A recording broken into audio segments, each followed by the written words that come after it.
What is up, everybody, and welcome into the Losers Lounge. Yeah. Game 1, Losers Lounge. Just That's what we do, baby. Tradition unlike any other. It's what we do, baby. This is what we do. We lose Game 1. Yo. Then we Game go 1. 7. Dude, Game 1 is for suckers and It is losers. for suckers, Yeah, who man. wants to win game 1? The Suns, apparently. A bunch of suckers. What They do over I there. know? That shows you their playoff inexperience. Yeah. Chris Paul falling right into our trap here. So much to get to. I mean, Game 1s are always interesting because they really are a feel-out game. You kind of see, like, okay, where are the strengths, weaknesses, what are the adjustments teams are going to do? And there was a lot of that in this game to get to, and it makes Game 2 even more interesting. But first, we're presented by DraftKings Sportsbook, America's top-rated sportsbook app. Don't forget to download it. How did we do tonight? We did no good. Oh. I did good. I got Michael Porter threes. I got the Jokic threes. We I got that. Nothing was else? pretty much That it. was pretty much That was it. We didn't much get the it. Monte Morris bet. Ooh, Monte Morris. We Monte missed was pretty bad brutal. on that one. To be fair, he missed. He missed Right. really Yeah, bad he on was- that. It was a good bet. He was atrocious It was a good bet tonight. on paper. Terrible. Yeah, he was atrocious. There's a lot to get to, but thankfully I got the squad here. I got the man with the wind in his hair. I definitely didn't hit that Nikola Jokic and Devin Booker to both score 30 points. Yeah, that would. You called it. It was a sucker bet. a sucker bet. I got completely. suckered. Yeah, I got well, absolutely that's what suckered. happens. I got D-line over here. What's up, guys? Look at me. Unbothered. You're not that unbothered. Well, I'm a little bothered, but I'm not like, I'm actually like in the larger storyline, unbothered. They sensed that they were going to ruin your night. They only disturbed your night. Well, I mean, I told anybody that would listen we were going to lose this game. You did tell everybody that. We're going to lose Maybe this you game. brought dude. the negative energy. Is that why they lost tonight? Because of your negative energy? Probably. Yeah. But the good thing is that they're going to follow my energy and then win in Ooh, 7. You're going to have some good energy. Over here, I got Superstar Dev. I just don't like how the Nuggets go into game 1s. I just know. really don't It really like it at all. sucks. It's brutal. Like, I mean, that has to be the next step for them is to like go in with some type of game plan. I just don't like how it's just like a we'll see what happens type It's a of thing. total. It's how they always go into it of just hey, let's test the perimeter fences. Look, they win. They win a lot of series, so maybe you have to hand it to them. But they do test a lot of.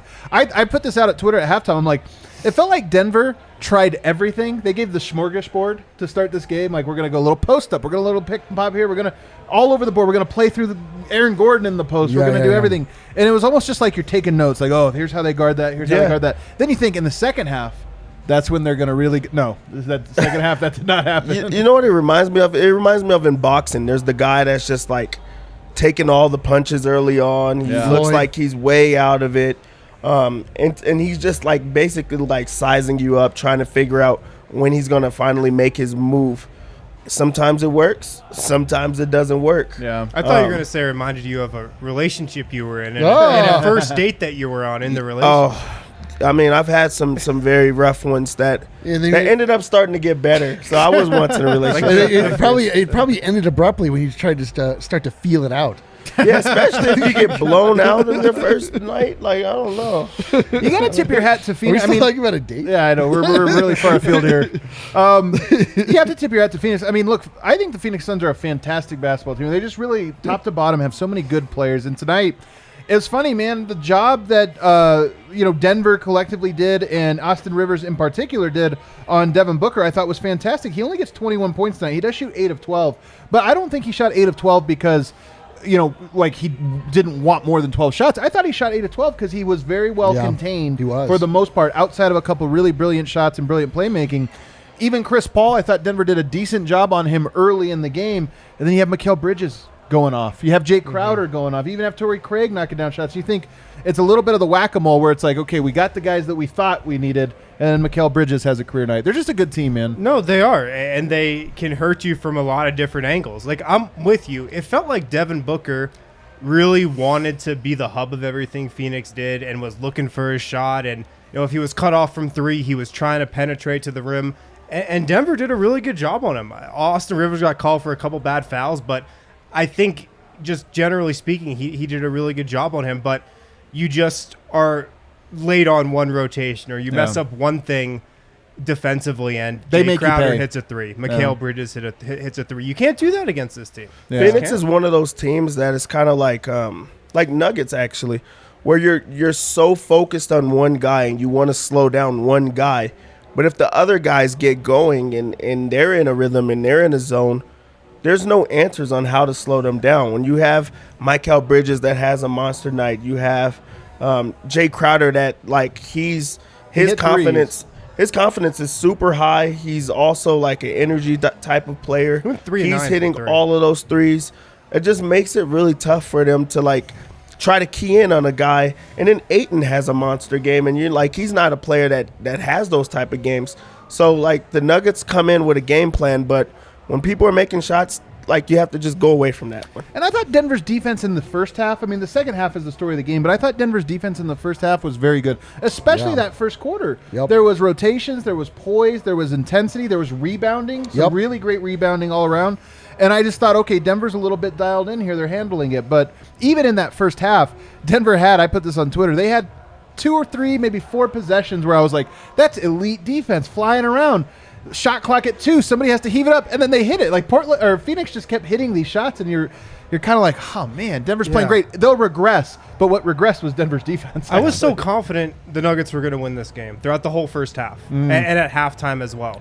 And then they just didn't come out of halftime with that same defensive focus, and it killed them. Well, here's where I want to go with this, and this kind of gets us into our player breakdowns now. And I want to start obviously with Nikola Jokic, because to me, maybe I'm seeing what I was worried about seeing coming into this, and that is fatigue from Jokic. He did. The Look number tired, one man. thing about Jokic, with people look at it and they think, oh, Austin Rivers has been playing well, Facu's been playing well. The thing that's none of those guys don't do is create like possessions. Jokic doesn't get to take any possessions off. He has to do so much table setting. And I thought in that third quarter, even in the third quarter, Denver's playing well. In fact, they built a lead to start the third quarter, and you think they're looking great. Jokic front ends a three-pointer, front ends a free throw line jumper, front ends another one of those, turns it over off of a lazy play, gets offensive rebound, those right at the rim. You think, oh, this is where he tips it in, misses those. And I just thought, and you're watching him and he looks a little slow. Then defensively, they're getting actual broken down where they weren't getting broken down in the first half.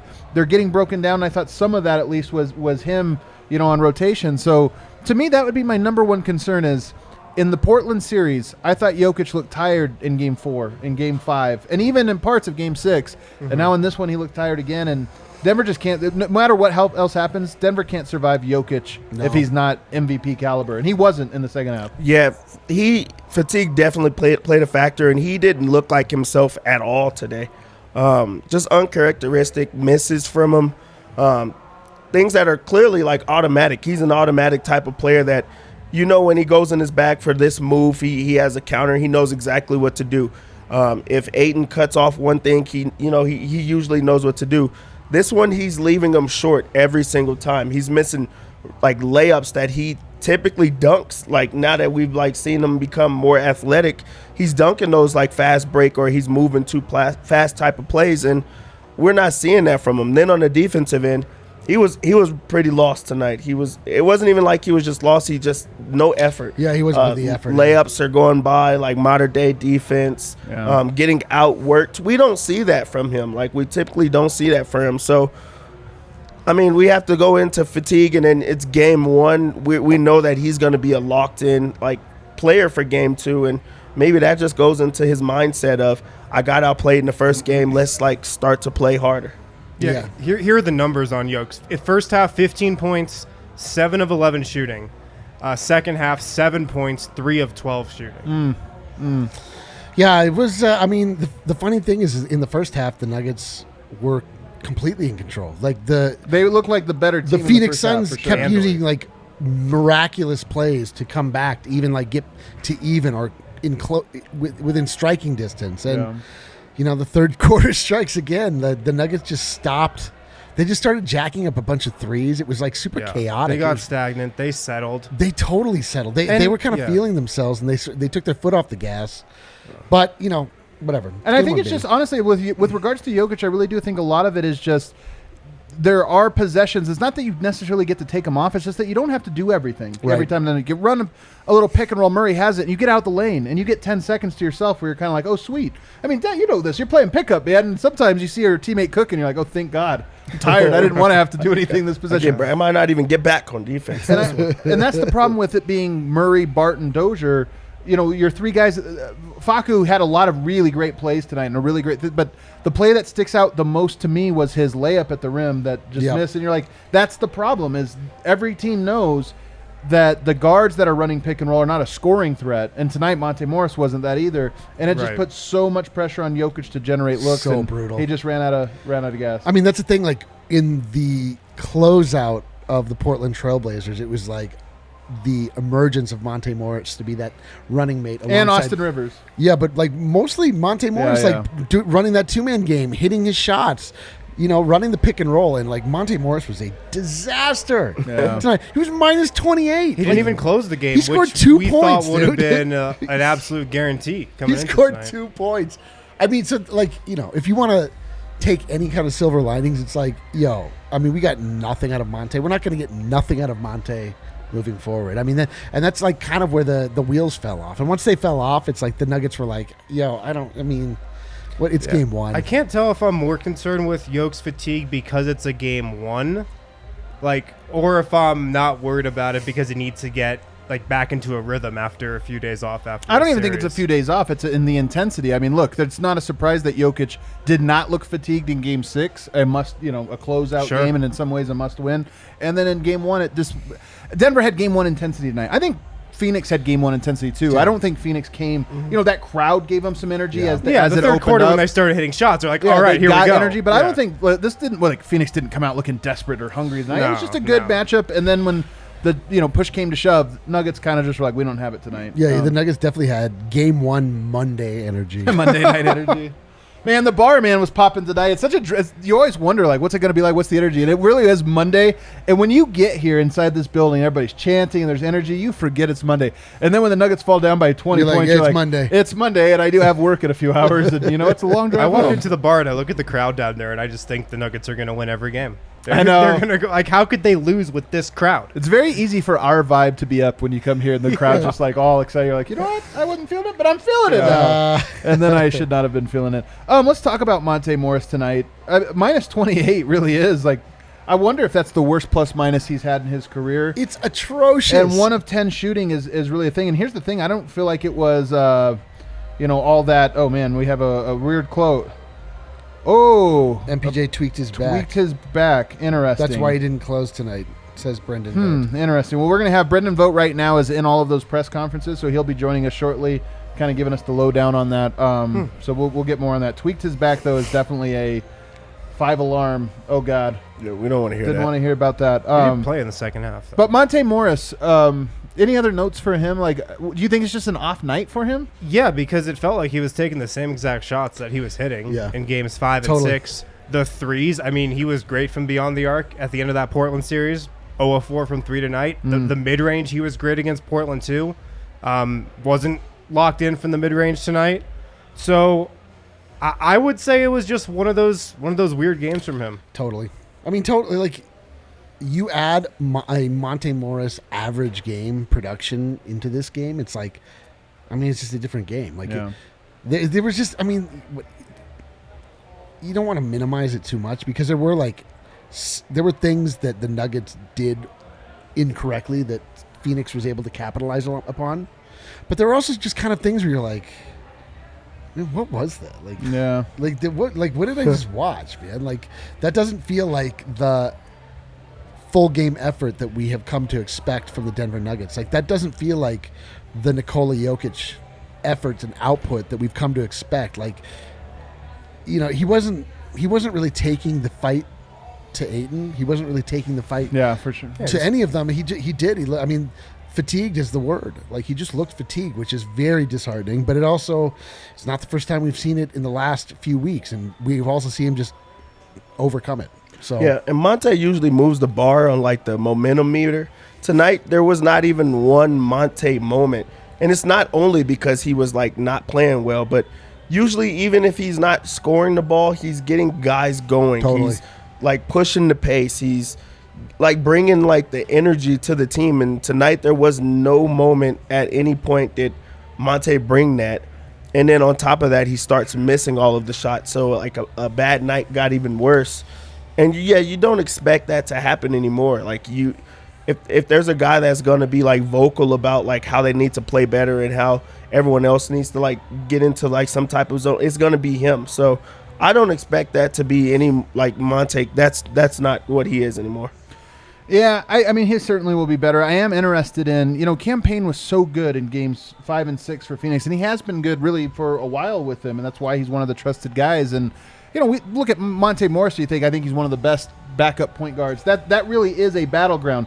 And when Denver extended the lead in the first half, it was the second unit. They came out and, back and forth. First unit did a good job, but for whatever reason, it ends the first quarter. It's tied. Really bad final 30 seconds from the first quarter. But the second unit comes out and throws a haymaker, and I thought, okay, this is great stuff. So you got to win those battles, and Monte Morris, I think, is going to have to be. There's no question he's going to have to outperform Cameron Payne, and Cameron Payne was awesome. The other thing about Cam Payne, and this was even true of him 2-3 years ago, rookie in Oklahoma City, all the different cities. He is a trash talker, man. That guy gets hyped. Did you say trash player? Well, Cam Payne is liable to hit a three, and then the next time up the floor make the weirdest turnover. I did. Ever. That's what I put out there. I'm like, please, Cam Payne, I want you to come in with the swag off of those last 2 games. well, he has a lot of swag, man. He's going to come into game 2 feeling himself. I want that. I want a player like Cam Payne to believe that he is better than he is, and you see that whenever Chris Paul or whenever Dame Lillard would in seasons past hit a shot from the logo, I was like, yes, that means he's going to shoot 10 more of these things. He's maybe going to hit 1 or 2. Cam Payne's a player you want to be feeling himself, and that's a recipe for disaster. I'm telling you. We'll find out. I mean, plus 10 tonight. Plus 10. Everybody was plus on Phoenix. Yeah, that wasn't him. That is true. Let me hit our first break. On the other side of this break, though, we do have one bright spot tonight, and I thought it was Aaron Gordon, who was fantastic. It was one of his better games as a Nugget, and not just on offense, also and especially on defense. So I want to talk about him. We'll also talk about Michael Porter and get to the rest of these guys. Guys, pick up some Mile High City Copper Lager this week from Breckenridge Brewery. You can't miss it. You can get it at your local liquor store. You can pick it up at King Super, Safeway. You can get it at the Breck Brew Farmhouse as well. The Mile High City Copper Lager from Breck Brew. It's got that Nuggets Skyline can with the Nuggets logo on it. Pick some up this week. Enjoy it during Game 2, Wednesday. That's the great thing about the playoffs. Just one game or 1 day off in between games here.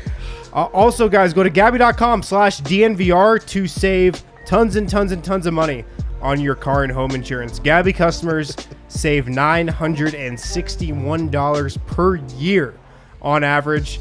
A lot of us here at DNVR are using it, and we're reaping the benefits. We're saving money left and right. D-Line's saving money. I'm saving money on my car and home insurance. So get on board. Go to Gabby.com/DNVR. What happens is you just plug in all your insurance info. They run your numbers and tell you where you're spending too much and where you can save. They'll also never sell your information, so you won't get any spam or robocalls or anything. Go to Gabby.com/DNVR. Gabby.com/DNVR. One of the things that stood out to me tonight was, points in the paint, but even just field goal attempts in the paint. I mean, Phoenix is a very good three-point shooting team. They're a very good drive and dish team, drive and kick team. Denver tonight, I felt like, was just out of the paint all night. I mean, there was a lot of just perimeter, not inside out, just outside, and then you're like, all right, and taking a shot. And I think that's one thing that, to me, I wouldn't call it concerning, because to me it's the biggest sign that this was a feel-out game. The biggest sign that Denver was not necessarily have a point of emphasis. It was just filling everything out. So that's one area I think Denver has to go. You talked about getting fouls on 8, and I think he had 1 foul tonight. Yeah. But how often one. was he in position where you're like, ooh, he might get a foul here? Almost never. Jokic shot 0 free throws tonight. Second time in his playoff career, 40 games, where he shot 0 free throws. Pretty crazy. Yeah. I mean, we're not going to sit here and blame this on the refs or anything like that, but that was crazy. We can at least acknowledge that's crazy. There have been crazier. I think there have been crazier. It is crazy. You guys don't want to. My head, do you have one though that you're like? Yes. Which one? Dude, there were multiple times where he came across the lane. I watched his arm get hit 3, 4, 5 times. I watched him underneath the basket get shoved into the stanchion when going for a rebound. It was crazy. There were so many. The rebound one I could see. That rebound one looked like. I mean, it looked like a flop too. But dude, there were so many times. It's just the rebound one. You got me. All right, there's one. There were so many. There were so many times. But then in the second half, they started absolutely just settling for jumpers, and you're not going to get fouls that way. The Nuggets were given no favors by the referees, but then they let up. They didn't. They stopped trying in that way, which is a little disheartening. Yeah. I kind of want Nikola Jokic just to like put DeAndre Ayton on his ass in game 2, first quarter. Me too. Dude. I want him to just like put his ass into DeAndre Ayton. Maybe it's going to be a charge, maybe it's not, but just be like, I'm the MVP, I'm the best player in the league. Like, we are not on equal footing here. No. I want him to establish that, send that message early in game 2. And you heard the thing that drives me nuts is Reggie after the game was like, or during the game was like, look at the stats. Ayton and Jokic say like, yeah, one of them set screens and rolls to the rim and then dunks wide open. The passes word Reggie used, he called it a wash. A wash, yeah. Like, and the other player sets the table for every goddamn thing that happens. But whatever. It's good. Those dumb Reggie. conversations. Reggie also still uses the Kodak. Welcome to your Kodak moment, which is the most fitting phrase for Reggie Miller. He retired 20 years ago. To be like something so out of time. I remember when he started doing it like 15 years ago, and I was like, this is kind of dated. And now we're 15 years past that, and there's like so many different forms of photo taking. I know. He's like, smile for your Polaroid. Yeah, like, everybody's like, what is a Kodak moment? Maybe he's trying to buy a bunch of Kodak stock and have a similar. Yeah, it's like AMC. He's at GameStop AMC. He's on like the Wall Street Bros Reddit, just like, guys, I'm telling you, this week it's Kodak. It's Kodak. I will push it. I will do my part. Analog photos coming back. And nobody ever catches on to it. Old company Elon Musk. Now, Kale, you're the youngest one here. Do you like have a frame of reference of 1 hour photo, like going to drop off your photos and then coming back an hour later to get them? You still have you still remember that? Kale is a photographer, though. I know, but photographers wouldn't use that service. That's true. The 1 hour photo. That's 1 hour photo. Like yeah, really that's a good point. Quite shitty. Yeah, that's a good point. My mom was obsessed with pictures when I was growing up and used to do the 1 hour photo. Not surprised. That's also doesn't surprise me. Dude, I have 2 photos of myself before I turned 20. 2 photos. Dude, the thing I'm where born, and then like my 16th birthday. There's no record of me other than the thing that. where you would go and you would buy a physical roll of film. You would take all the pictures. You would go in, pay to have them developed. Usually, you drop them off, come back the next day, and you'd be like, "My thumb." Trash, trash, eyes closed, red eyes. Yeah. This one's okay. This one's kind of all right. Yeah, totally. That's exactly Mine how was it all went. red eye. Every single picture. My first time ever doing. My first time I remember is. You remember Outdoor Ed? Oh yeah. You get Outdoor Ed. You go up to the mountains and you do ropes course and you make a fire and orienteering, all that stuff. You get the disposable camera. That was the first time I remember taking pictures. Disposable cameras are like actually coming back now. They're making a comeback. Yeah, that's the dumbest thing. There's no need for that. Every single thing in the world will make a comeback. How did we get on this? There's such a loser in the chat right now. 311 flavor, dude. Are you into 311 still? You can 311 might make a comeback. You can. Everything does. This Kodak film discussion is for you, my man. He's like, now they're talking my language. Next, they're going to talk about video game numbers. Like just kick. Are such trolls. So embarrassing. Just get rid of it. Honestly, it's like it's what so, a loser. It is sad. Like honestly, every time I think that, I think like he doesn't have any friends. That's the thing, so I don't want to be too mean to him. But let's move on now. Aaron Gordon, I thought was a bright spot in here, and where he impressed me most, the Nuggets went to him a lot in the post. They tried to use his size, and he did a great job. Usually, I don't think he delivers on the first play of the game. Chris Paul pulls the chair, and I'm like, oh, God, are we going to watch this all game with us force feeding? But after that one play, he did a great job, I thought, of being aggressive there. Aaron Gordon was the only one that cared at the end of the game. Yeah. I love the fact that it was more so like we're going to hide Devin Booker on Aaron Gordon. And then Aaron Gordon was like, fuck you, hide him on someone else. Because I'm going to score on him every single time y'all put him down here. Yep. If we switch Chris Paul onto me, I'm going to score on him too. If you have a small guy on me, you're going to have to change like your game plan. It has to go somewhere else, which I love because now going into the next game, their coach is going to know, okay, we can't hide Devin Booker on him. We're going to have to hide him on Rivers or try to figure something else out. But Aaron Gordon is too big for him, so we got to come up with something else. Yeah. I like what Dev said. He was just so aggressive going to the rim, and a lot of times he's the one. Yeah, I've talked about this a lot this playoffs already, but he has not been a good finisher in the paint. He's shooting like mid-30s. He had some nice ones in the tonight. paint. Yeah, he had some nice ones, but he also got on the offensive glass, just rebounding his own misses. I thought his offensive rebounding was great also. I mean, he was the guy that clearly had the mindset of going to the basket and being physical, and part of that was, I think, the defensive game plan on him, and like you said, trying to hide Booker on him, and that wasn't going to work.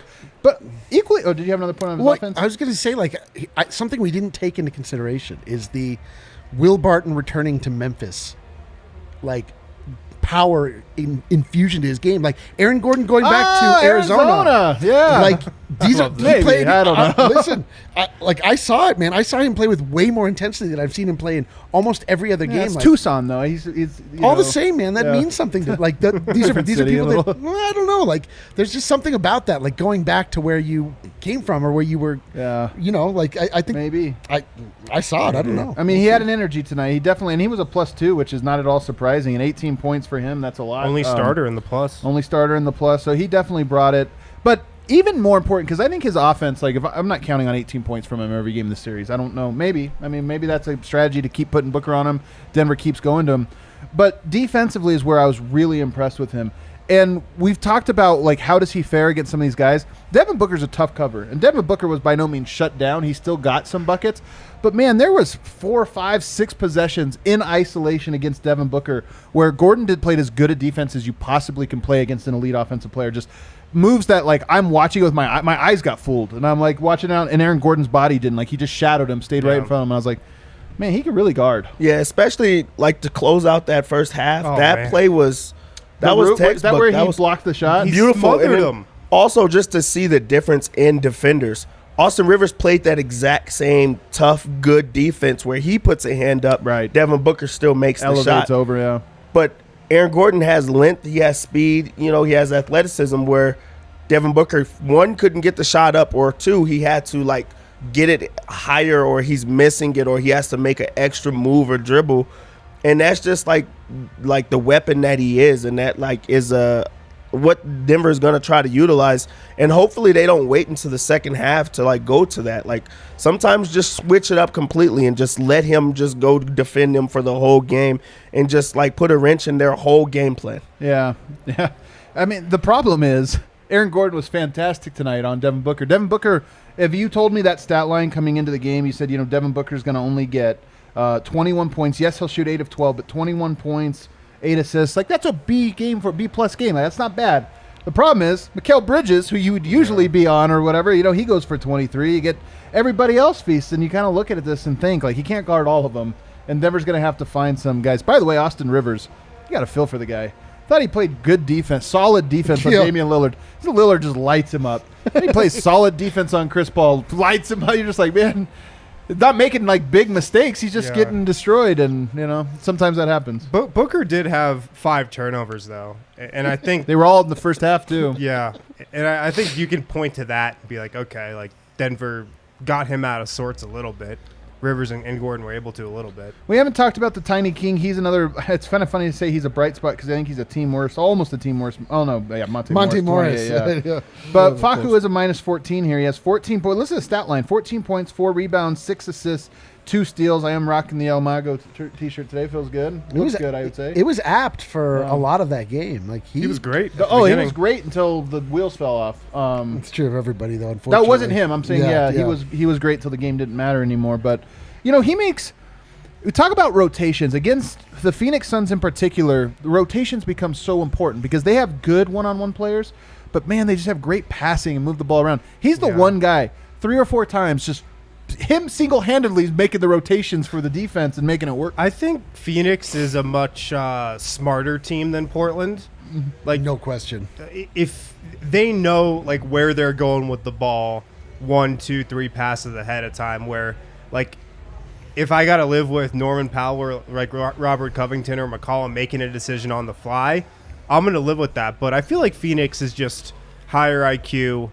For sure they're one of the most high IQ teams I think in the NBA, right. Honestly. I love the Phoenix side. It sucks because I really love how they play. They're just very confident in what they're going to do. So, yeah, that's why Facu making those rotations is so big. I don't think that Facu had like a bad game. I really don't.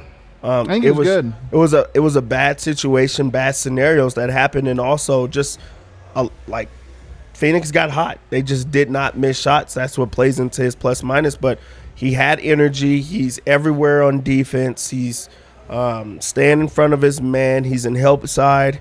I mean, I do wish that he hit more shots. Some of the threes that he took was when he didn't take them, it was like an issue that happened, and it's because he's just not as confident in his 3-point shot right now.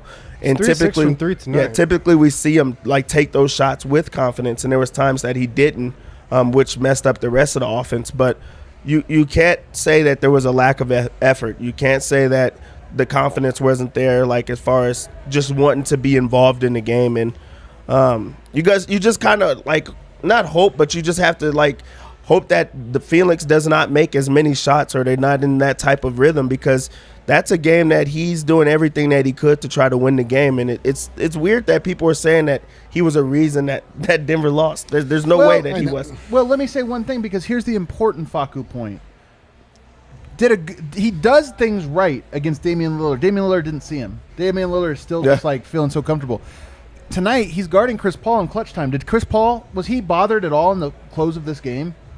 No. Absolutely not. I mean, that was a masterful close. And look, it's Chris Paul, Damian Lillard. We're talking about two of the best guards, of the generation. But at the same time, I mean, you have to wonder. I think Facu, here's a take for you. I think Facu is a more impactful defender as a safety, as a back-end guy than he is on ball. And if you look at the technique of him, he's so good on ball. Just for whatever reason at the NBA level doesn't translate, at least in tonight's game. You need to be able to at least slow Chris Paul, and he was not slowed at all. Well, that's probably why it hurt really badly that Monte had the game he did. Yeah. Because that's probably, in most situations, going to be Monte Morris at the end of games there. Yeah. But he was so bad in his minutes that Facu was the guy closing with that closing five, when normally it would be Monte. And, I don't think Monte is going to shut down Chris Paul, but he's a lot taller. He's a lot longer. It's so weird to think of Monte. I really want to. I'm really curious. Way taller. You think? Monte's like 6'2", 6'2". I'm curious. Like I'm curious for the rewatch. Like I want to know how much of Facu on Chris Paul happened down the stretch. I feel like he got switched off a lot. Like I don't feel like it was Chris Paul. Yeah, that's part of it though, man. And it's true. Some It's of true. this is just because the thing about Facu is he's very good about not being screened and screened off. But Phoenix is a lot more dynamic, I should say, in how they attack. Portland, so much of it was like come off the screen. Lillard doesn't want to give it up unless he has to. Like him giving it up felt like a loss for him. Whereas Phoenix just has so many guys that can handle, drag the defense out, kick it around. Somebody else attacks, kicks it around. Like you got multiple creators and guys that can make secondary passes, and it just kills you. And Chris Paul tonight, though, pulled a total Undertaker. Like the guy was nowhere to be seen the first half, and then absolutely turned it on the second half and was just a killer. There was hope that the shoulder was real. I was like, I don't know, man. He doesn't look 100%. Then it's like, God, he looks the announcers, 200%. The announcers in the first half, shoulders really bothering him, Reggie. Really. Second half, it's Chris Paul.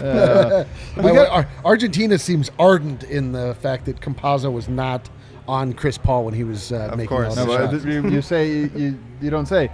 Let's we'll go to rewatch. This are always immediate reacts. So we'll go back and tomorrow night I'll have a more detailed an analysis of everything, as well as on the list with video components of it. I thought there was another bright spot too. JaMychal Green. Yeah, he did have a good game. JaMychal Green, 11 rebounds, 23 minutes, 4 offensive rebounds, hit a couple threes. Like, I know the team defense and maybe his individual help side defense wasn't there, but I felt like he was a bright spot. Even though switching off, some of these were like scrambles. He gets switched out onto Booker, and it's like there's no chance. Like, it's so cooked that it wasn't even close. So I don't know. The thing I will say is, so it turns out we thought Michael Porter maybe was benched because Malone now found a lineup that he liked better to close games, but it turns out it was so tight, a sore back, which is 100 times scarier. But if you do go to J-Mike in that spot, the point is you give up a little offense, but you get a little bit defense. That defense didn't matter in the fourth quarter at all. The other tough part is when they went to that lineup in Game 6 versus Portland, it was just Monte Yoke pick and roll every time down. Totally. And when you sub Facu for Monte there, it No totally shooting. changes how the defense has to defend that, and it just doesn't work the same way. Like Facu, God, man, Facu gets going, gets ahead of steam, charges the lane, and you're like, I know he's not going to shoot. Right. Like they know he's not going to shoot. Not, Everyone knows he's not going to shoot. Like he brings the requisite energy and above. Like but there are times when, and then he's standing around the outside, the ball swings, somehow always ends up in his hands. Yeah. And you're like, I wonder why he's wide open. I mean, like, 3 or 6 from 3 though tonight. He hits them, but he did knock them down tonight Yeah. for the most part. But it is frustrating. Like, that's why you want Monte to be able to be relied upon, because at a certain point, like, you need the primary ball handler to actually also be able to be a scoring threat. Yeah, just a threat at least. A little bit more than what he is. You think of the small players that have excelled in the NBA, your Bereas and even your boy Isaiah Thomas, great finishers all at the rim, just creative, great finishers. Yeah. That's the thing he's got to add. We talk a lot about the finishing, and that's not what bothers me with Facu, and especially with tonight. Like we see everyone's upset about Chris Paul making the switch, but having Facu in and then them making that switch, now Facu's on a player that he can't guard. Now it also creates an escape like valve. So you have a one-on-one isolation with Devin Booker or Chris Paul on a bigger player, and then if he gets stuck, he throws it over the top, Facu gets scored on. So now it's like an easier way to score, because now there's 2 easy ways to score, and that's my only issue with Facu, is putting him out there is a liability in those type of regards. But then he also gets like inexplicable steals, and That's what I'm saying. He's a better safety than a blitzer, Yeah. like pass rusher. It's like you can't. I mean, when you look at the totality of Facu's, like what he adds to the game, you look at things like that are just like so loud where you're like, oh my god. Yeah. But then also like he hits big threes when we need it, and he gets Yeah. big steals when we need it, and it's like Yeah. in the end, like Facu absolutely and like a positive. The game, by no means is the game on Facu. It's just interesting to think about how much the series is going to come down to whether or not Denver can slow Chris Paul. And the answer in this one is like F-. He had a Hall of Fame game tonight, and Denver had absolutely no answers for him, including Facu, but including other guys. The last guy we have to talk about is maybe the most concerning. Let's forget about the back thing. We're going to wait until Vogt gets back. He can kind of update us on that. But I do want to kind of think about just Michael Porter in general and his continued inability to generate points. That, to me, is the scariest thing. He's open, automatic, best in the NBA. We were joking today. Michael Porter might be the best scorer I've ever seen who has absolutely no bag. No moves, not a single move. Bagless. Negative bag. I mean, what he does have is he can shoot over guys, and that's all he did tonight. Yeah. But, again, Denver needs a second creator. They need a second guy that can shift the defense, and Porter only shifts it by moving to get open, but he doesn't shift it with the ball. What I noticed in the second half is like Nikola Jokic was off the floor. He was fatigued a little bit. They tried to get Porter going with that action where he just comes around the 3-point arc for that catch and shoot 3. He's trying to get it off in a really tight space. It's contested. Seems like they could call a foul on it every time. Except for, he jumps away from them. That's the problem is, you think about Damian Lillard, so annoying, but he runs around those screens and then jumps sideways into the defender, and it's such BS. But Porter does not just go straight up. He goes away. Like, he comes around those and avoids contact, and it almost lets the defense off the hook. It is crazy. Like, every time he curls around, his hip is engaged with the person setting the pick, and it's actually like spinning him out of control. He's trying to get off in such a tight space, and he can hit those shots. But in the first half, do you remember when they got him switched on to Chris Paul? Like, in that mid-post, and he was just hitting that turnaround? Yeah. Like, we didn't see any of that in the second half, I felt like. But even that play is like, nothing spirals off of that. And that's the thing is, does he hit those at a great rate? Yes. But he didn't even make a move. That's what I'm saying is, you get that big, you think about it, you've got all that height against you.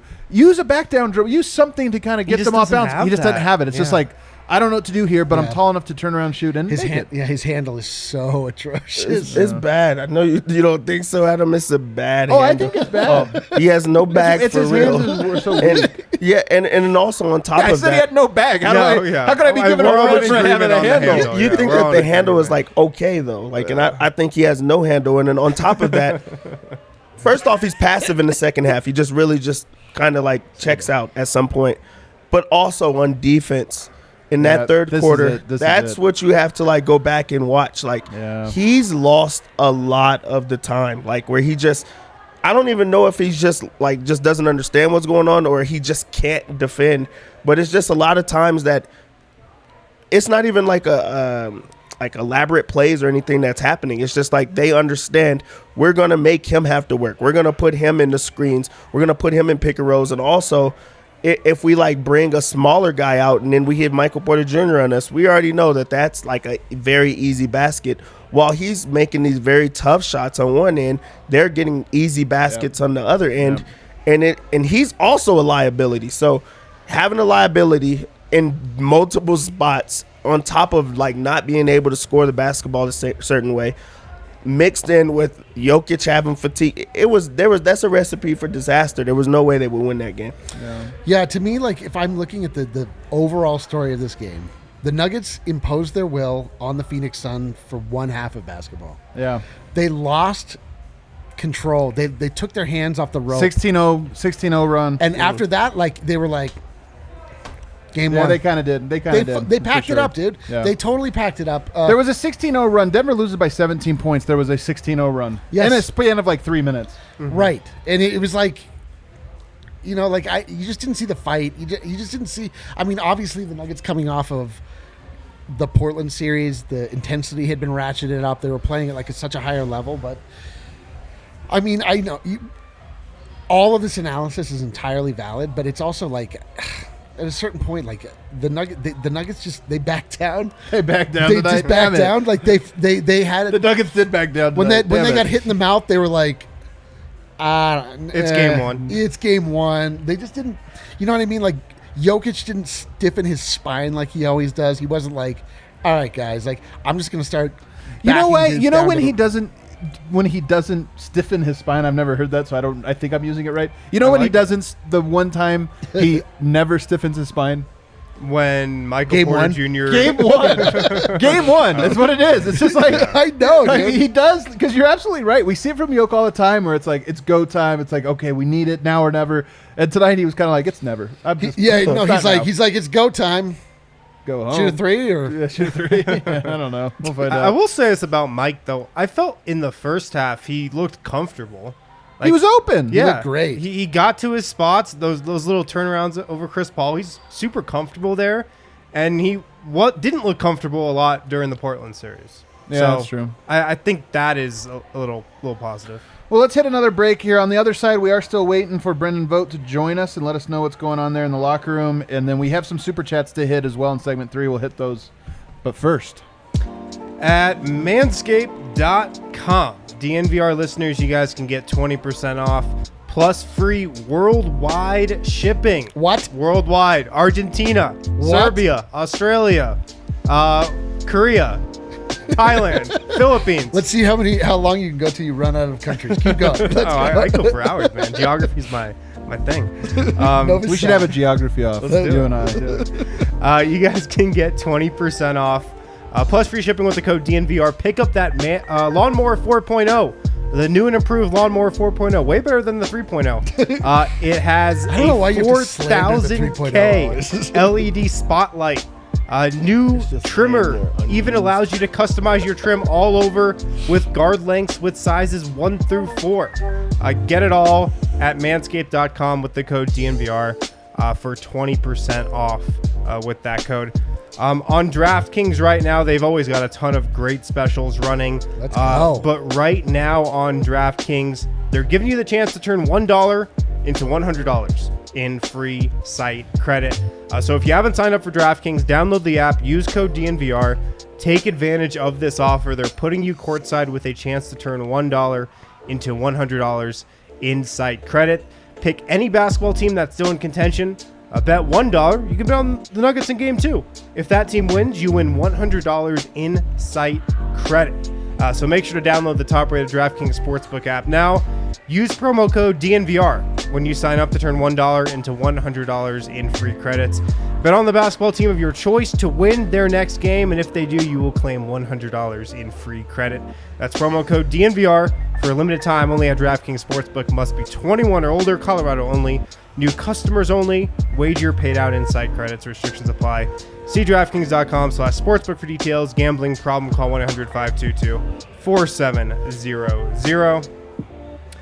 Also, if you're coming down to the DNVR bar, check out Solace Meds. They got a location on East Colfax, just blocks away from the DNVR bar. If you're not a little solace myself right now. Yeah. I went there the other day. You went there, Kale. They hooked me up. What? When I used the code DNVR. Yo. Oh, Not man. only did I get the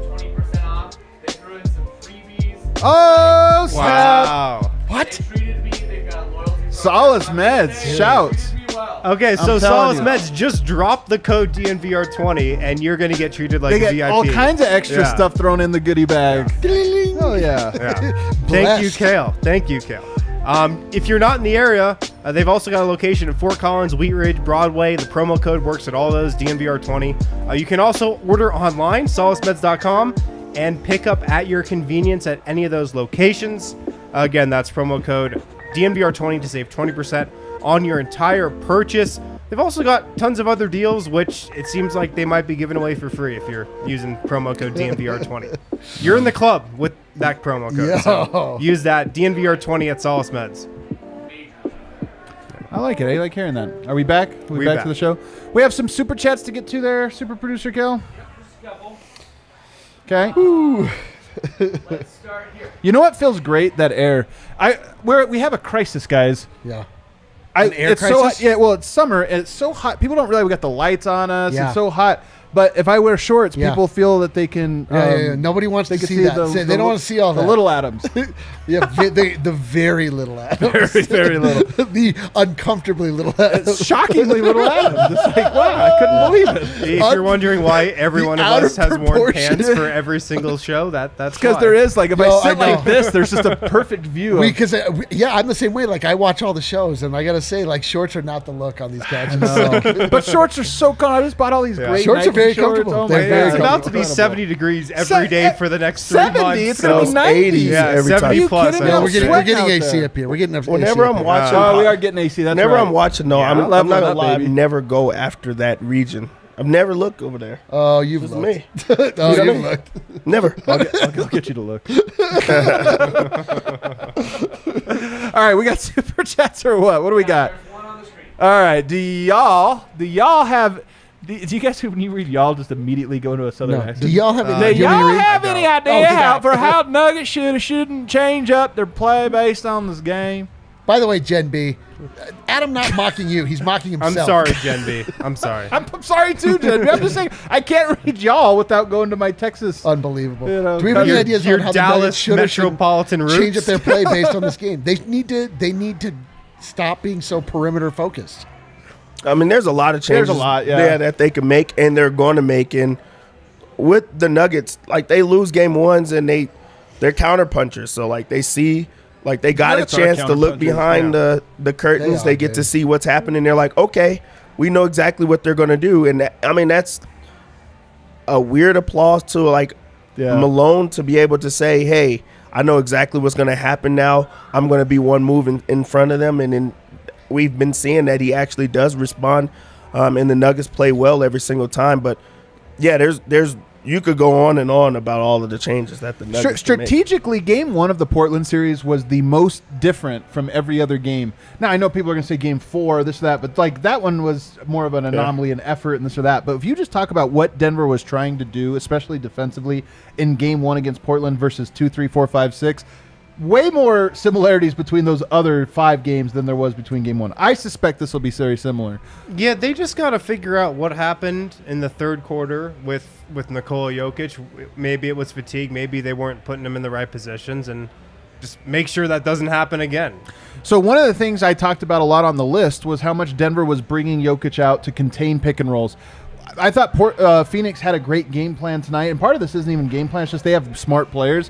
But Yeah. you would notice a lot of pick and rolls where the guard would drag Jokic way out into the wing, and then rather than make a hero play, just reverse it back, because now the defense has to recover, Yeah. and in the recovery period, they are attacking, and now you're attacking a scrambled defense. So one of the adjustments, I think, on first watch, I don't feel confident about any of this till I go back Yeah, and watch, yeah. but one of the things I think is that Denver's probably not going to overextend Jokic like that going forward. They Yeah. probably will dare Booker a little bit more to, as much as he's a great shooter, he's not like Lillard off the dribble pull up threes. Like he's much Right. more of an in control type guy. So maybe they try to pick a different poison. I would much rather have Lillard beat me like that than have Jay Crowder, Mikal Bridges, and Cam Johnson shooting open threes. And what happened against Portland in game one? It wasn't thing. Lillard. It wasn't Yeah. CJ. It was kick out, drive and kick out. Yeah. Simons, Melo. Everybody else is eating on catch and shoot. Of course. Corner threes, kick out. Yeah, so. It's so analogous. By the way, The question is more. Save that. The question is much more though about can Denver prevent it? Because against the Trailblazers, they were so much more limited that like forcing the ball to Nurkic was a strategy. There's not that same thing now. Phoenix has players that know what to do in those Totally. situations. totally. The colloquialism I used earlier, stiffen your spine. Here's what it means. It means to strengthen their resolve, increase Oh. their bravery. They will stand up straight and tall in the face of danger or opposition. Wow, man. so it is an actual saying. This is what we can expect from Nikola Jokic moving forward. Stiffen your spine is going to be the new, like, we don't back down. We Stiffen don't. your spine. Let's we get the don't chant have- going. yeah, This is we- going to stay with us for the we entire don't- run now. We don't have floppy backs, dude. We stiffen our spines. I'm just saying, like, we're gonna see the Denver Nuggets like come out and play with the type of intensity, Totally. the type of like response. I expect the Nuggets to respond in Game 2 how they responded after Game 4 of the Blazers I do series, too. where Michael Malone called them soft. They agreed, and I'm guessing he called them soft or something similar after this game. But I expect a performance 2 nights from now like they had after Game 4. I couldn't agree more. I mean, this team is the most like they can. They're just pure resolve. Yeah. They're pure resolve, and like had the same discussion after the Game 1 with Portland. We're like, they just procrastinate. They don't show up until they have to, like until they really feel the pressure. Like they're more than happy to be like, whatever. Like let's save it. Let's pack it in. Yeah. It's annoying, but it's the truth. Yeah. Tonight, DeAndre Ayton was asked about Jokic praising his defense and saying that he plays well. DeAndre Ayton says, "quote He said that? That's lit." Liddy, dude, Liddy. First time somebody's ever described something Nikola Jokic has said as That's lit. lit for sure. Honestly, like Ayton, though, I really do think he's like, why does this guy like me so much? And especially for him to be one of the best players in the entire league, like he glows every single time he hears anybody say anything positive about him, which means he's probably not getting much of it from Chris Paul. Chris Paul's like, you suck, bro. and Devin Booker. So like whenever he does hear that, he glows. He's like, Yeah. I love to hear that. Wait till you see how I react when I receive my first compliment on this show. Yeah. We'll wait. I mean, We'll it's like wait till that happens. when it happens, be just natural. watch You'll me. know when it happens. Yeah. You have such a good. You're so. Uh-huh. Yep. Yeah. Good hat. you know Good how to- hat. Yeah! Let's go. I do. That's lit. That's lit. That's so lit. One thing I have to lay down the gauntlet for the city of Denver, though. That crowd tonight, fantastic, man. Oh. That was an A+ crowd. And I love this. I got to be honest, man. I love giving some of these other markets, these forgotten markets. People talk about, like, Phoenix fans or this or that. Like, they don't exist, or there's some, like, pointless minority that doesn't, no, man, they showed out tonight. That was a great Yeah. crowd. Well, I know you said, like, there's expectations for Nuggets fans. Like, Game 3, full time in a packed arena, or first time in a packed arena in a year and a half. Like, that place is going to be Would you say it's booming. gonna be, would you say it's going to be lit? It's going to be litty. It's voting time. It's litty, as yes. Michael Porter Jr. would say. We've gotten through all the super We'll get to him, homie. Don't worry about it. Yeah, vote. We'll get to him too. He needs to hear. All right, super it's voting chats, time. too. We say goodbye to Dev here. Hey, it was. Dev, I'm so That's sorry. his for favorite this. part of the night. The worst part about I just feel so bad for Dev. He's getting kicked off. If you hurry, you can catch Popeye's, Deb. I'm not sure they've closed. That feels offensive. So he's really into pop. I know, but I'm just saying it feels. You know how much he All right, the It's joke okay is that 'cause he the likes joke is it. that Dev likes Okay, Popeye. all right, Dev, yeah, all Dev right. likes Sure it Popeyes. is. Anyway, Tough entrance. yeah, good start. Good You want to start. talk to HR? Get canceled on a Monday night. All right. I got to be honest with you, Vote. Our energy in this one would have been disappointed, Not lit. but not lit. But I got to say, not sky's not necessarily falling. Michael Malone, he feel the exact same way. Yeah, isn't it funny how we're disappointed that like they don't win game one? It's like why did we think? Yeah, why anything? did we get our hopes Actually, up? I didn't think it. I was off by 7% on Phoenix's 3-point percentage. On the pod last night, I said the Nuggets would lose and Phoenix would shoot 45% from three. What'd they shoot? 38. They only shot 38% from three. Yeah, it's because they didn't hit anything in the first half. Yeah, that's true. Alrighty, so Michael Malone, said he told his group that this game was eerily similar to Game 1 in Portland. Yeah, sure is. Mentioned a soft mentality. Can we get a? That's It's like a bunch of soft spines. I was gonna say, can we get a Michael Malone wearing the hot dog suit? Like, who's we- the one that did this? Like every game you come in and lose game Yeah, one. can we get a soft? We're all trying to Can we get a figure out- trying to soft, find a the guy soft who- counter on the bottom of the screen there? Yeah, soft counter. Soft was used a lot tonight. He gave some examples. Portland, in the first game of the Portland series, the Nuggets gave up 5 and 1s. And I thought that was bad, Malone said. Tonight, it was 8 and 1s by Malone's count.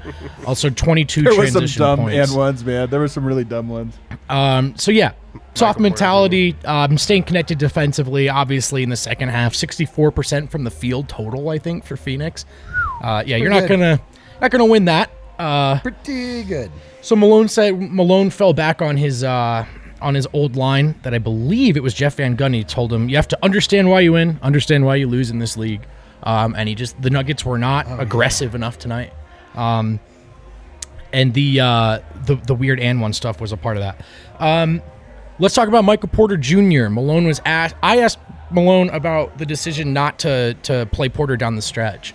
That had to do with Porter tweaking his back. So let me set the stage. I'll go back here, give you the whole timeline. Porter came back in the second half, you may or may not have noticed, with a pretty thick wrap around his midsection.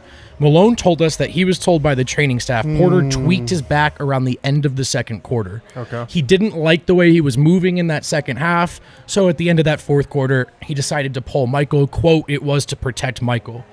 This last part's important, though. You got to spread this last part around, too. Michael Malone also said that he, quote, fully expects, end quote, Porter to play and be ready to go in Game 2 on Wednesday. I'll be honest, that only mildly soothes me. Sure. I mean, Yeah. I haven't thought about Michael Porter's back That's- in like 2 well, years. that- The guy it. hasn't missed a game. This is the first time I've thought about it. The in guy 2 hasn't years, missed so- a game due to injury the entire season. so there you go. There's a recap. That's why he didn't close, but Malone is at least optimistic that he'll be fine here. Okay, let's move on. Oh, he also thought Aaron Gordon was one of the bright spots tonight, playing to the rim, not settling, which set him off on a tangent. He felt like a lot of the Nuggets settled for jumpers, but not Aaron. We also talked to Aaron, who said, yes, soft is one way to put it. Scared is another. They were letting them dictate, quote, we were letting them dictate our offense a little too much, end quote. Talked a lot about, not waiting until the second half to put your fingerprints on the game, to needing to be more aggressive on the glass. He included himself in that. So it was a lot of co-signing on the mentality. It's just sort of being soft, them not being aggressive enough, and them needing What are we at the soft to counter? take it to Phoenix in Game 2. He said scared? Yeah. That's weird. He said soft is one way to put it, scared is another. Who have these Nuggets ever been scared? He did say, This is Malone, though. I mean, right, he yeah. really He's backed up echoing. on He's this. echoing. He was asked if he's concerned, like, it's the playoffs. You shouldn't come out scared, right? You shouldn't be soft. These things should be self-evident, taken care of. Gordon said no, he's not concerned. They'll get another chance to turn around in Game 2. We talked to JaMychal Green, who mentioned that the Nuggets did not have any kills tonight, which is their, is it 3 or 5? Three. Three consecutive stops. Not a single kill. Not a single kill, according to JaMychal Green. He was asked what he saw in that third quarter run. I loved this answer. What I saw was they never missed. He said the crowd wasn't that big of a factor. I've seen that sort of floating around tonight, that the crowd really got into it in the second half and rattled Denver. Green disagreed, for what it's worth. I love JaMychal Green. I tried to ask him a question about, like, is this something where, you walk away and it's adjustments? Like, how can Game 2 be different? How do we learn from Game 1? Or as a competitor, are you just saying, look, it's a fresh slate. We got to come out and play better in Game 2. He went right to adjustments. And he did mention the three-point defense, and he said they got confused about who the low man was. And he mentioned that more than once. So it's going to be something that they'll have to review in film, but there are adjustments to be made. Finally, from JaMychal Green, I'm embarrassed. Quote, they woke us up, though. End quote. All right. We also talked Why were they sleeping? Yeah, like how are you sleeping Game 1 of the Because it's second game round? what one, they bro. do. They always fall asleep during Game 1. Game 1. We talked to JaMychal and Aaron tonight, so they're kind of the wrong guys to ask. I am curious if, like, this is a cyclical thing for Denver, right? They're used to losing game ones. It's the furthest thing from their backs against the wall, and there's just a lack of urgency that kicks in. One day we're going to get a sweep. I know it. One day. No, we're I'm not. not 8, convinced. 9, 10 No. years. Nope. Never get a sweep. We'll get swept. Just For 4 sure. game ones. So messed up. Get that bad juju out of here. Listen, my juju's my juju, bro. Hilariously and predictably, after everyone agreed on soft, Nikola Jokic disagreed. Another I don't soft. think we played soft. Games happen like that. He did say they need to be more decisive, but Jokic is really never there for the sort of soft, scared thing. Yes, because it's like a thing that doesn't ever affect him, you know? Like, Right. so he's, what do you mean? Soft scared is basketball. Like, why? What is it to be scared in basketball? There's no translation for soft. Can you in imagine surgery. playing like shoots and ladders and then being interviewed midway through and be like, "Hey, you look like you're really playing scared." You'd be like, "What?" Shoots and ladders. I actually just rolled a freaking 2, shoot, and I man. wish. Yeah, like, I don't know. I mean, if That's how it you- was like full contact shoots and Yeah. ladders, that would be a better analogy. But I feel like that's how Jokic is with basketball. He's like, "What do you mean scared? There's nothing scary about basketball. Right. They Something hit scary more about three-pointers, Bears, or, like that's scary. Coronavirus scary, Sure. but basketball not scary." I loved this. Jokic said they just need to try to handle their runs better. Phoenix's runs. Someone followed up and said, "Well, how do you do that?" And Jokic goes, "Score." That would Kinda be one way. Half statement, half question. He then went on to say he's not exactly sure what goes into that, but probably scoring. That's a big Yeah. part of it. That would help. So, and then finally, there was a lot of Ayton talked glowingly about Jokic in his post game. Jokic was asked about that, returned the favor. Talked about how Ayton's improved every game, how he's a guy who seemingly knows where he needs to be all the time. And then he shouted out his desire to get better. He says he's a guy who's always talking on the floor, trying to learn from his teammates. And then he said, "I don't think there's a better mentality you could ask for from a young guy in the league." So the Jokic Ayton love flowing freely through one game in round 2. Maybe this is my old man, 40-year-old dad coming out, but I really want Yoke to just put Ayton under the basket. next Oh, game let's in go. the first quarter. I'm done. I'm done with the high fiving with them too. Dude, he's buttering him up. He likes him, but it's not like this. I don't. He Maybe says- they are gonna be friends after this. I don't. That's the way it's going. Everyone's friends with Jokic. He's the top human, That's true. but he doesn't possess this much reverence for DeAndre Ayton. He speaks glowingly about every opponent he goes up against. Not like this. Man. I don't know, dude. Not like this. But do you have any big picture perspective on this game? I mean, we kind of talked about the game one-ness of it, but we also talked about just how many guys there are that can beat you on Phoenix, and that's part of it. Booker, a little bit of a quiet night tonight. Bridges goes off. Chris Paul goes off. I know. They put you in rotation, and they know exactly which pass to make. And it's Yep. not the same thing as getting the ball out of Lillard's hands and then just sort of forcing one of these other guys to make decisions. Phoenix, it seems like they're never overextending, and they're always making the right choice. It's a well-oiled machine. Offensively, I know there was a lot of moments where what Campazzo can't do showing brightly tonight, but Morris wasn't very good. And without Jamal, without Will, Morris really needs to be good. He's their only real penetration So threat. not He's the guy good. who can take advantage of that lane that widens in the pick and pop when Jokic goes out to the three-point line. Did you happen to catch his plus minus tonight? It wasn't good, was it? It was. I would say that it was not good. It was in minus 28. So he's got to hit his open shots, of which there were plenty, but it's also if Morris doesn't have that, where do you turn for it?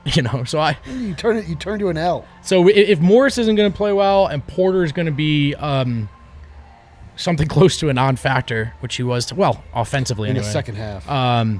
you're not going to win. Yeah. Well, game one, another game one up, another game one down. Dude, it's freaking game one. Everybody, you get it all out. Just don't worry about it. We'll put on if the we moves lose, in if we lose date game number 2, two. We'll if put we on lose, the moves in yeah, date if we two. lose game 2 in this fashion, you'll see a turn in my personality. But I am completely unbothered by this. Of course, I wanted to win tonight. It's nice. It feels good when everybody comes out to the bar. They're cheering for the Nuggets, and it looked like we were well on the way to getting that. But it's the playoffs, man. We got to be used to this by now. I got to say, I think this is the only game the Nuggets play in a jersey I don't like. They're base whites. Yeah, those suck, dude. Yeah. The next game, Their white alternates, the superhero jerseys. So I expect to win. Never have lost in those. They've ever. never lost in those. Crazy stat. It's insane. Also not a true one. Everybody that rode with us tonight, 600 people still watching. We appreciate you. We love you. Oh, we have some super chats. Hey, thanks, super producer. I really Cal. just want to reiterate, guys. Dev constantly talks about Popeyes. Constantly makes Popeyes That jokes. was a Dev joke. Oh, wow, yeah. I know. I actually just got a text from Dev. He's pulling into the Popeyes drive-thru. There we go. So yeah, sorry, just I didn't got mean to that. offend anyone. I'm not that dumb. I was offended. Yeah. Anyways, all right. David Roth. Can we talk about Zeke Naji shooting 100% from three? Let's talk about it. I mean, it's He all shot garbage time? 100%. Hell yeah, he Yeah. did. Yeah. Let's Oh. hope we don't see Zeke Naji for the rest of the series or the rest of the playoffs. And Well, except unless that you're means up the there. wheels have blowout, fallen yeah, off. in our Here's favor. the thing that's funny about it. Like Zeke Naji gives us everything we want to see from Bol Bol. Like the shot he hit tonight, Yeah. Bol Bol's open for three, and we're like, yeah, oh come on, Bol. He passes to Zeke, drains it. Well, we're like, oh. Zeke just takes the catch and shoot three. Bull like sham gods crossover yeah. between the like step back three. Yeah. Zeke just straight up, straight down. I love Zeke, man. I'm a big Zeke guy, big Zeke too. fan. You're a Zeke freak, I'm a dude. Zeke freak, man. Yeah, I mean, Zeke's great. I don't want to see him. I want to see him in garbage time. Denver up so big. It's never going to happen, bro. All right, you're right. All right, what else we got? All right. 19-point run for Malone to call a timeout. Thoughts? He did wait a little long. That's one thing we didn't talk about. I thought it was 16-0. He yeah. waited a while there. Waited a couple possessions too long. Be honest, though, I don't know. Would it have made a difference? It's hard to – here's the thing. You give up a 16-0 run. I'm sorry. If it was a 10-0 run, 11-0 run, then he calls a timeout, still a bad run. I don't know. I'm not gonna nitpicking. get up in arms about it. Here's what it is. And I'm not, calling you out for this, Grant Davis. Like, I saw a lot of this. It's easier when there's a scapegoat. We see this with Will Barton all the time. Team loses. It's like they wouldn't have lost except for the one thing, and that one thing is responsible for 100% of the like. This game, there were so many things that, so many different wheels fell off the wagon down the stretch that we can't be like, this is the one. That's the wheel. Dude, it was like when you played Oregon Trail as a child, and all you did when you got Forded to the river. all you did when you got to every township was that you would just buy as much ammunition as you could carry, so you could hunt buffalo all the way. They shoot so much and there's waste and everywhere. then your wheel would break, the yoke would break, and the yoke broke tonight. And you would try and ford the river. You like nothing but problems because you were focused on the wrong thing. Yeah, totally. All right. Coming in from Jacob Hill. Nobody knows what the Oregon Trail is, do they anymore? They do. Yeah, we know. You guys played Oregon Trail. Oh hell yeah! Did you I play might have been the Oregon Trail? last Of wave. course, Yeah. man. Kale, did you play Oregon Trail? Oregon Trail. Everyone Oregon played Trail Oregon was Trail. the shit. Everyone got Definitely did not, but that's okay. Everyone got dysentery. Everyone attempted to ford the Yeah, river. you always when try. they- Why wouldn't you try to ford the river? Like the other options were so. But the problem was you loaded up on ammo, bro. Because the only good part of that game was hunting. hunting, you shoot so many buffalo, and they're like, you were able to save 50 pounds of meat. 2,580 pounds of meat have been wasted. Yeah, you start to understand like how Buffalo Bill almost single-handedly wiped out the buffalo population. Because you get that power and you immediately abuse it. All he did, yeah, I just felt like exactly that. Speaking about some of the world's problems right here. Solving world problems. Slowly going the way of the buffalo. All right, what do we got here? Nuggets lose when Harrison doesn't show his ankles. Man, it's so true. I'll Harrison take, is a I'll little take modest the tonight. responsibility on this one tonight, guys. You would get more super chats if you wear shorts. I actually don't think that's the case. I don't think that's true. We might get less viewers. Could we do DNVR Winners Lounge OnlyFans edition? I don't know that we have any fans. We don't have any fans for We'll OnlyFans. get the only haters. You know what I like about Vote? He has no time for the show tonight.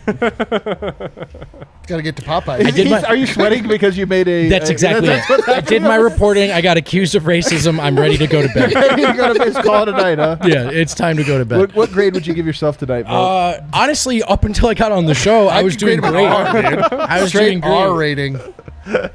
Yeah, I'm ready to go to bed. Cue that outro music, Kale.